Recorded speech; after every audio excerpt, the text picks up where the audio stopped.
It's been a long time. So I was a postdoc here with Andrea, which you'll see from non-local stuff, about 11 years ago, and it's good to be back. I want to mention that most of the work I'm going to be talking about here is going to some degree, be introducing kind of a fairly unused or fairly new modeling approach for basically real pattern-forming phenomena. But the work here was basically Cameron Dudiak's half of his master's thesis. So I just want to get that out. And then some of the stuff at the end was actually REU work here last summer.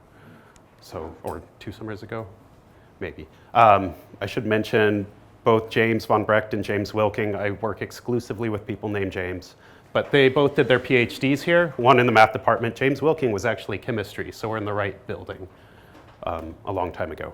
And basically the setting I want to start you off with thinking about are more or less things like this. So what you have here is just, these are Petri dishes with a bacteria growing on it. And these things are genetically identical, okay? And so in the setting here, basically you have these experiments where they put little droplets on a Petri dish, that's this, and they slowly grow up. And then as they grow out, you see this interesting pattern-forming phenomena where there's this big void in between, and we're gonna refer to those as arrested fronts, okay? And behavior like this is pretty common in experimental systems, but we wanted kind of a minimal approach to understand this. And then you'll see how this ties to anything with sort of model discovery, model fitting, things like that later, okay?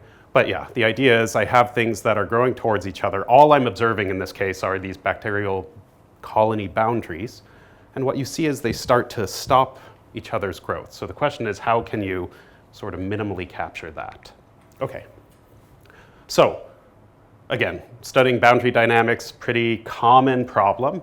And what you often see here is a really standard, basically, picture from antibiotics. So this is some bacteria that is sensitive to this antibiotic, and what you see are these different radii from these different pills put on the surface, okay?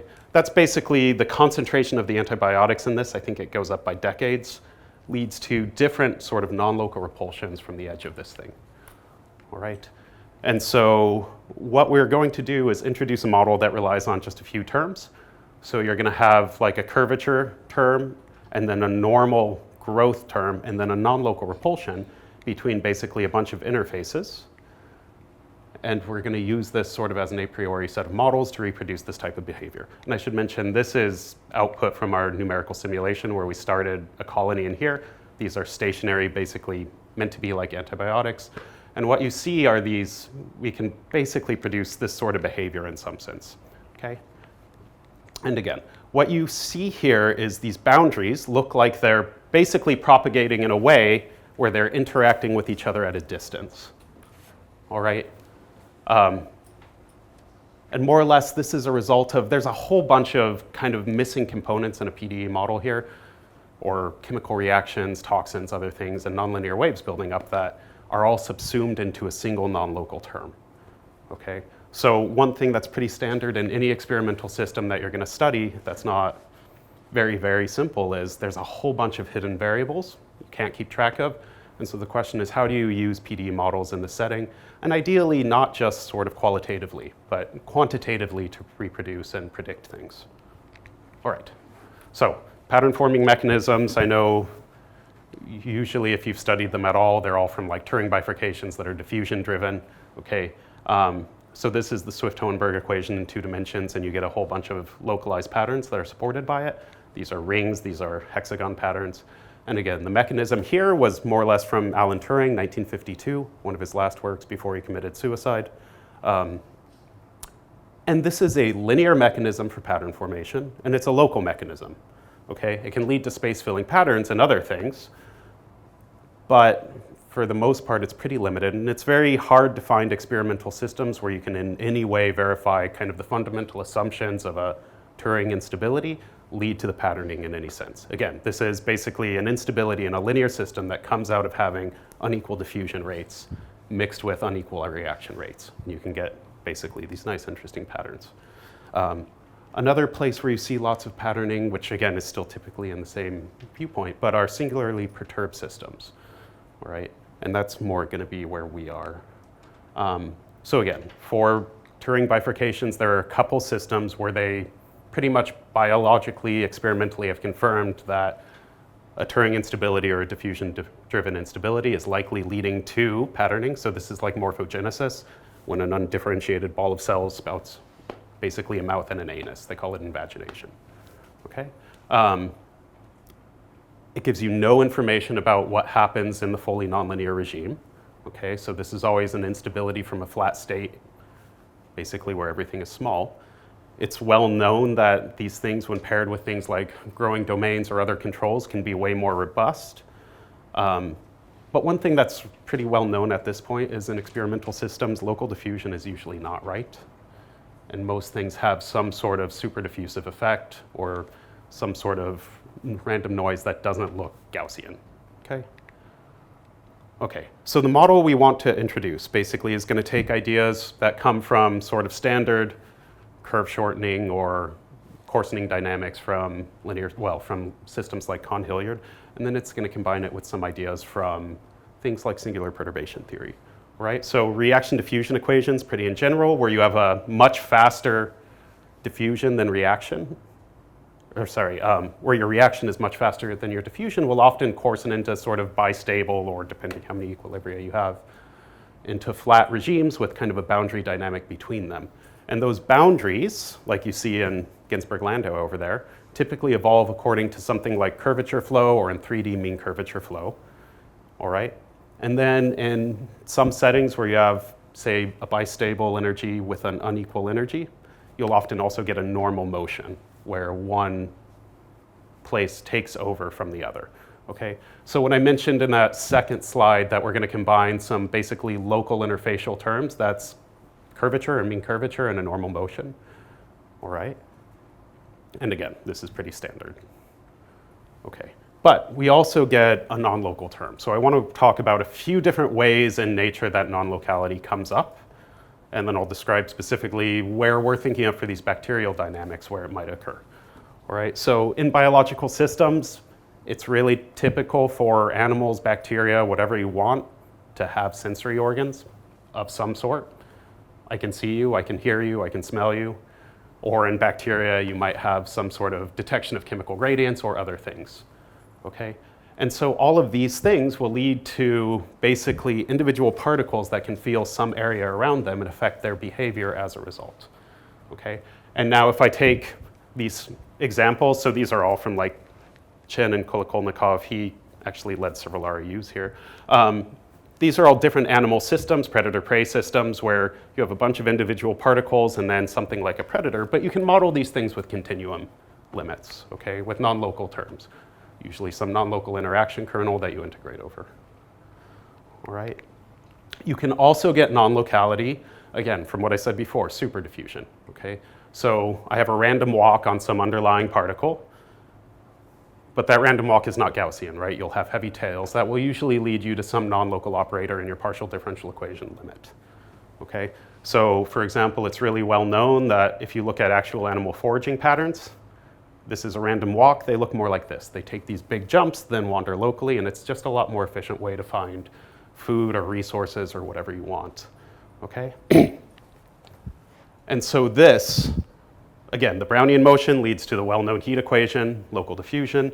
Levy flights, things like that, lead to non-local operators like your fractional Laplacians. And again, here you can still basically do the same sort of analysis you do for local pattern formation using Turing modes and looking at their stability.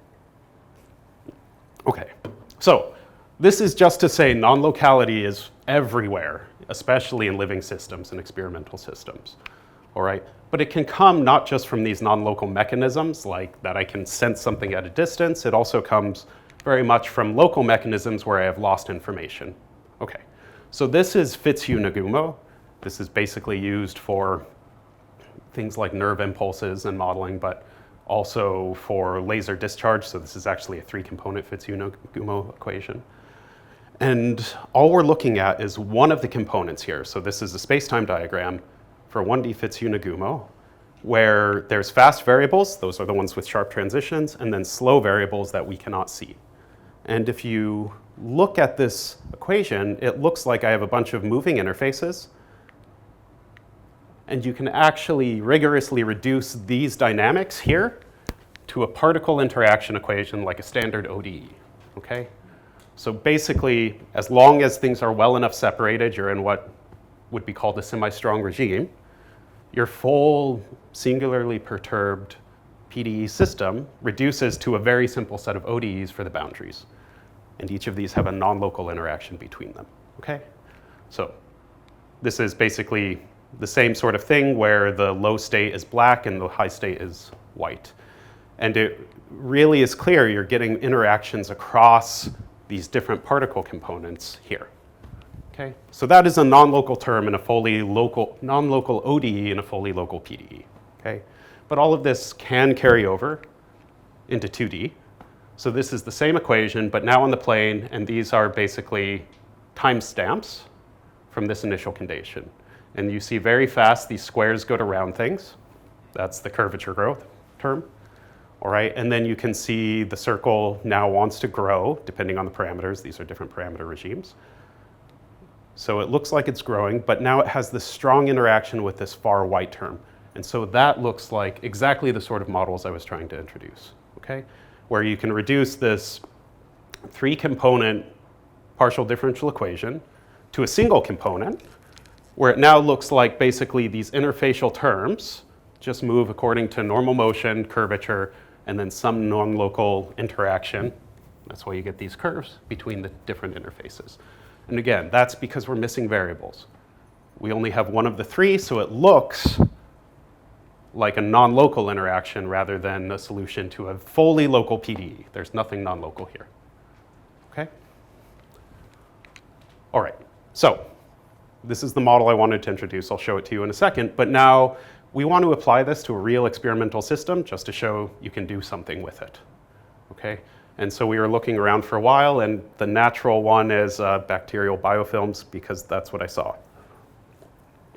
All right, so there is a bacteria, it's called Panibacillus dendritiformis. It's like a soil bacterium, okay?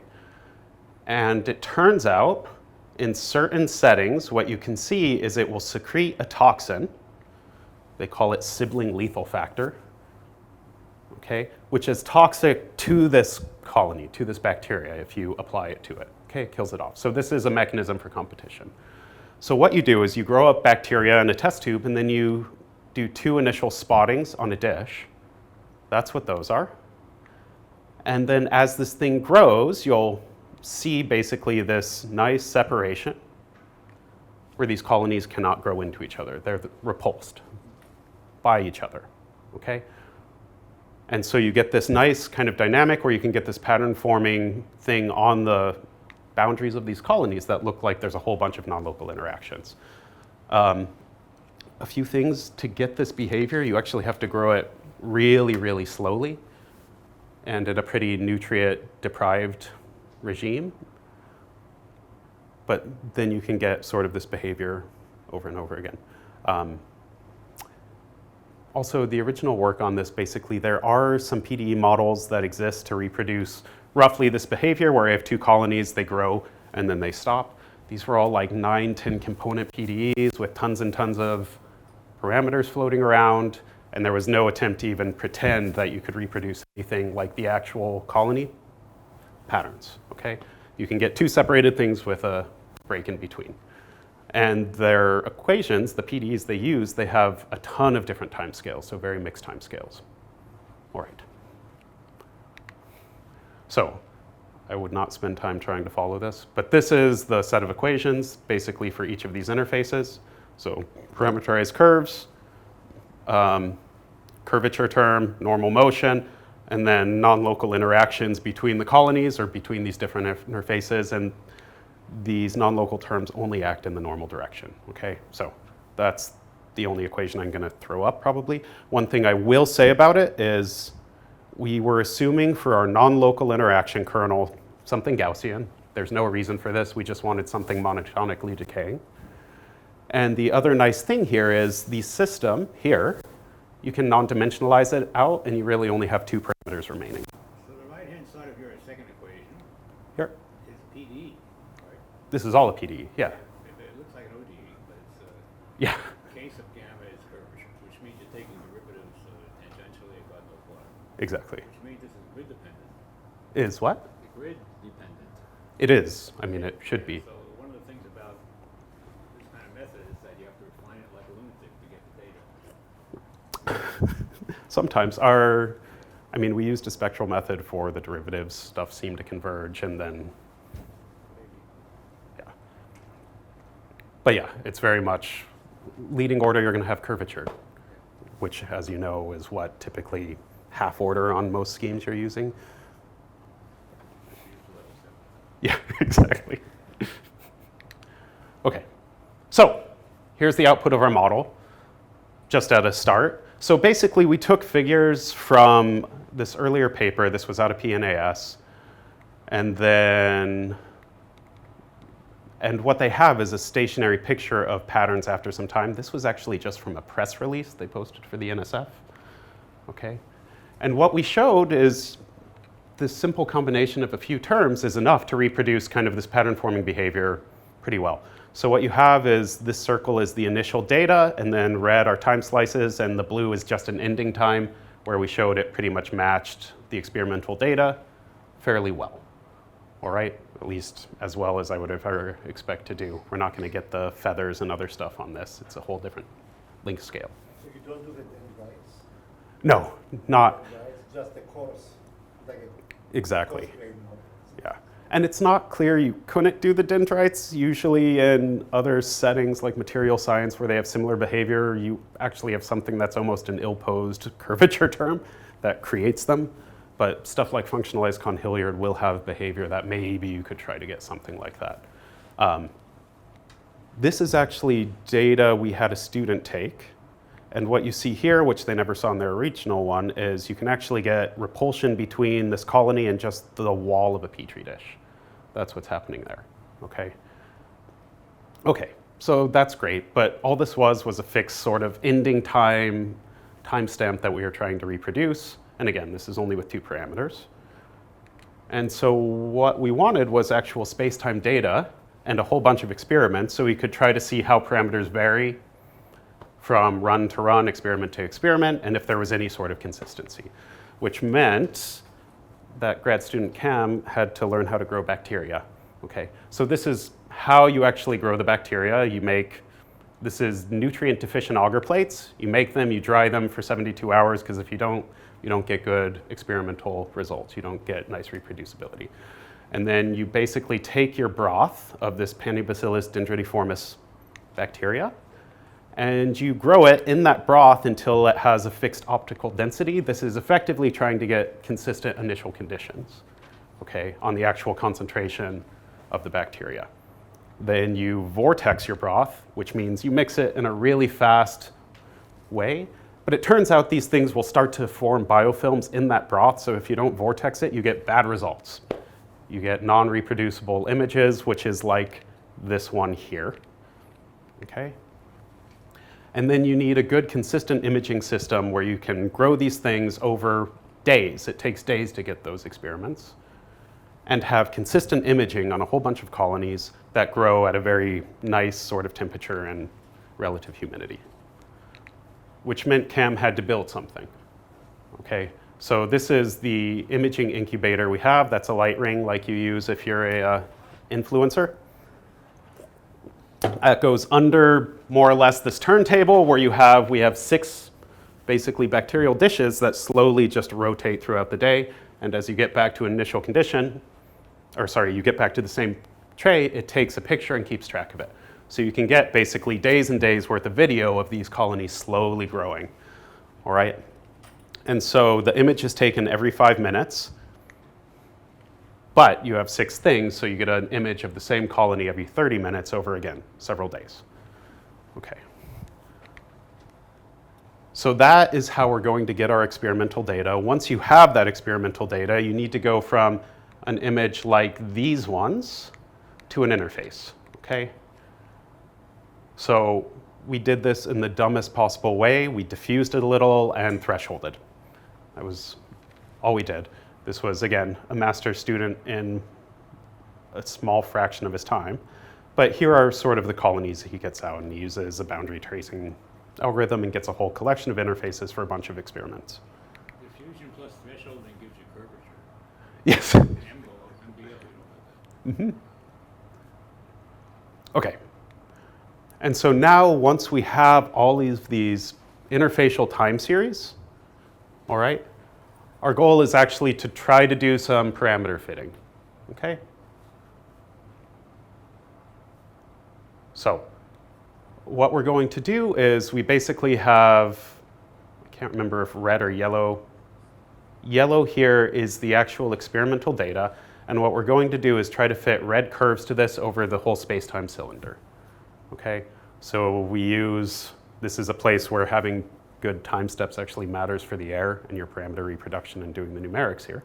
But basically, we are trying to minimize that error over the set of non-dimensionalized patterns, or non-dimensionalized parameters for this system, okay? And we first just need to get a time scale for all of these experiments out, and then we will optimize for the two parameters that are left, which in that equation you saw were C and theta. One is basically the size of that Gaussian kernel, and sigma is standard deviation in the Gaussian, okay?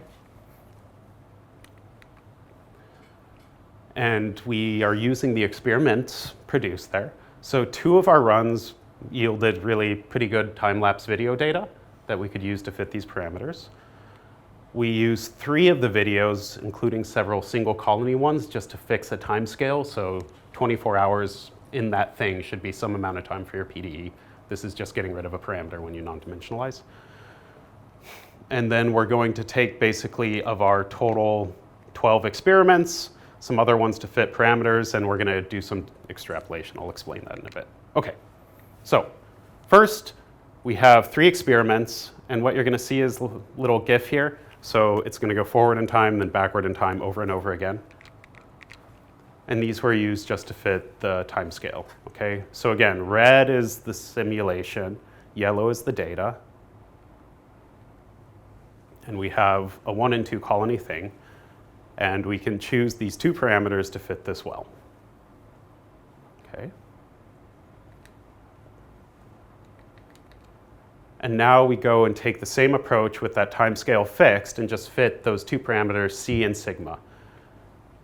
And so you can see we're doing a pretty good job at fitting the actual observed parameters here. One thing I should mention is our segmentation was bad, like really bad, for part of this. So here you see this yellow curve.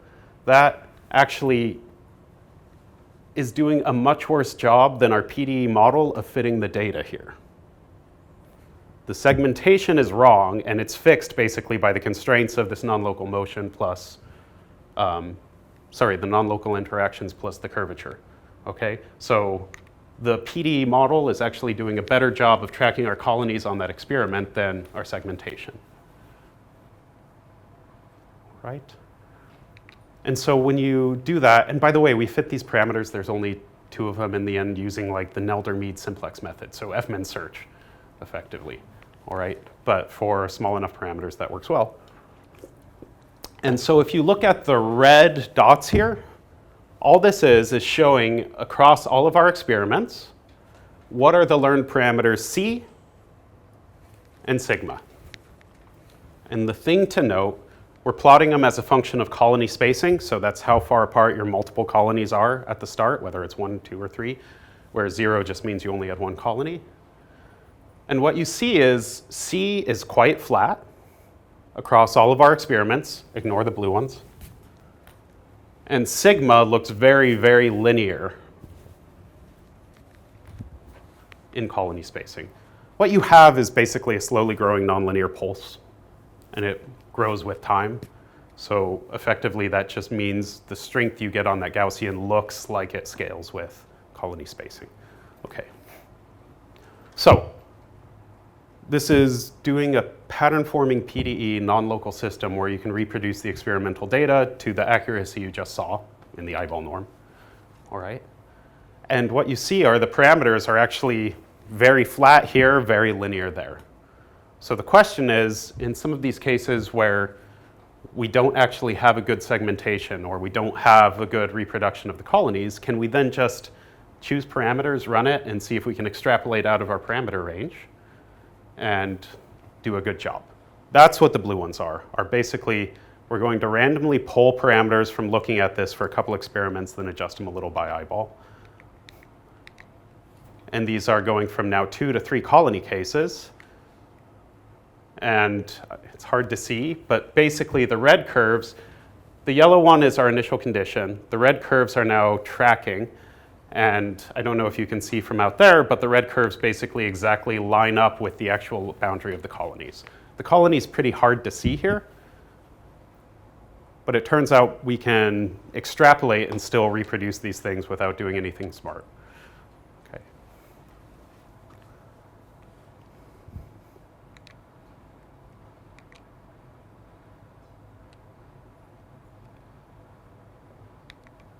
All right, so the REU work that was done a couple years ago, it basically started with the raw data. So this is the images that I think we sent Hayden several years ago. And basically he had an REU team led by Jacob Muri and Yuxuan. And more or less what they did was they started by doing a much better segmentation. Then they're going to try to reproduce these things with basically very similar models to ours, but there's going to be a few key things. So on the segmentation, some of the problems why we weren't getting good boundaries in the first place is you actually have pretty close coloring on the colony versus the outside of the dish. You also have these very light edges sometimes. That's a lot of the ones you saw in the previous slide. And then you can also get a bunch of higher end structure. Again, that's the feathering or the dendrites or whatever you want to call it. And all of these make segmentation a little harder. So they improved the segmentation algorithm and have much better curves. So that is what we have here. This is good experimental data now that's been cleaned up, so you can try to fit it with more models. Sort of an ongoing work, another thing they did was they took our class of models, but they did a few things. So they added more or less a term that moves on the mean, so these whole colonies can shift in time. You can imagine this coming up from various mechanisms, including just bad image registration even could cause this. But so they added basically a term that allows the colonies to drift, so a drift term, and then they tried various different kernels, not just our Gaussian, okay? So these results on the top are all using basically ramp functions versus these are Gaussian kernels like we had before, okay? And so one thing you can notice is on the output, you actually can get quite different, for example, sort of curvature of the whole colony and behavior out of these ramps rather than these Gaussians, okay? If you'll notice here, this one has a much sharper flat region and turn than that. And so you can actually do a better job by generalizing your kernel, but also allowing these colonies to move. Now, in general, the question is, we don't know experimentally what the right kernels are at all. And this doesn't come out of something easy like tracking diffusion. This is really out of the full wavefront on a nonlinear wave in a singularly perturbed setting, okay? So there is no good a priori choice for what it should be. But the hope is you can use machine learning to actually pull out, or basically learning algorithms to pull out what those non-local kernels should be. The other reason we did all of this is we want to post this more or less as a benchmark data set, okay? It's very rare to have PDE models that reproduce any sort of experimental data outside of fluid settings. Things like aerospace engineering or weather modeling or something like that. But this is a PDE setting where you actually can do a very good job of reproducing the data. And we have good traditional-ish methods that work to reproduce that. So now the goal eventually is to post this online so you can do the best you can on it. The other thing I should say is these non-local interfacial models appear in a whole bunch of different settings, and they can also capture things like defects. So if you look at fish at an aquarium, you'll see a bunch of stripes, and it's really common to have these defect patterns that unzip one way or another. So you can reproduce that sort of behavior pretty easily with these type of models. Here, what you see is basically a stripe pattern where the defect is slowly moving left. All right, in general, these are really hard to do anything with a PDE because they are so dependent on basically all of the PDE's components in that region, okay, and in multiple dimensions. So this is a very hard place to make any sort of progress.